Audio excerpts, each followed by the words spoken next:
சமையல் ரூமில் பார்க்குறப்ப வந்து மத்தியானம் செஞ்ச கொத்துக்கறி வந்து டிஃபன் பாக்ஸில் போட்டு வச்சுருந்தாங்க.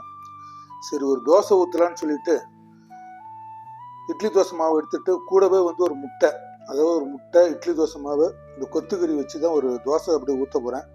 ஒரு கிண்ணத்தில் வந்து ஒரு முட்டையை உடச்சி ஊற்றிக்கிட்டு தேவையான அளவு வந்து உப்பு, மிளகுத்தூள் இதெல்லாம் கலந்துக்கிட்டு நல்லா முட்டையை வந்து நல்லா அடித்து கலந்து அப்படியே வச்சுக்கிட்டேன். அப்போ தான் வந்து அந்த உப்பு மிளகுத்தூள்லாம் நல்லா கரையும். அடுப்பத்தை வச்சு நல்லா தோசை சட்டி வச்சு தோசை சட்டி நல்லா சூடு ஏறினதுக்கப்புறம் இட்லி தோசை மாவு நல்லா கலக்கி நல்லா தோசை சட்டி சூடு ஏறினதுக்கப்புறம் 2 கரண்டி மாவு எடுத்து இந்த தோசை சட்டி மேலே அப்படியே வட்டமாக அப்படியே ஊற்றி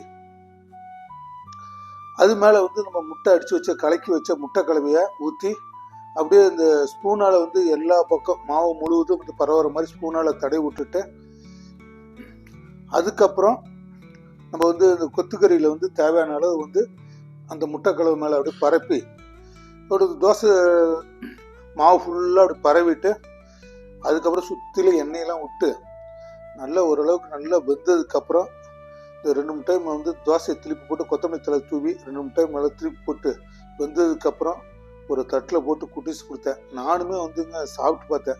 இந்த முட்டை கறி தோசை வந்து சாப்பிட்றதுக்கு வந்து அவ்வளோ டேஸ்ட்டாக இருக்குது. கண்டிப்பாக நீங்கள் வந்து உங்கள் வீட்டில் வந்து இந்த மாதிரி நான்வெஜ்ஜில் பண்ணுறப்ப இந்த மாதிரி முட்டை கறி தோசை ட்ரை பண்ணுங்கள், சூப்பராக இருக்கும்.